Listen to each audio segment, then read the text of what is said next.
Well, we're now coming into November, as a couple of my projects have come to an end. The roller is now completed, so a lot of the jobs now will be done in prep for next year's restoration projects. This particular item is off the HYSTER winch, which will be fitted to the D4.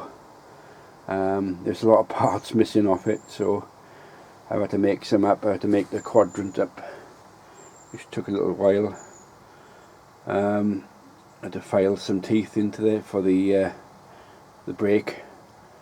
So I also made up a bit of, where this is actually a welding rod, which is could be the link, the spring that to be cut to be fitted into there.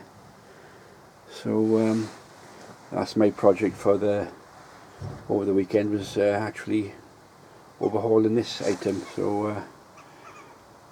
it keeps me busy. So as you can see, that'll fit on the right hand side of the machine, and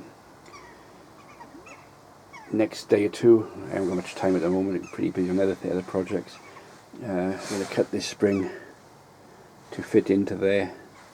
This will be cut to link, so when you pull the handle, it releases that off the quadrant of the teeth there, like an ordinary handbrake in effect.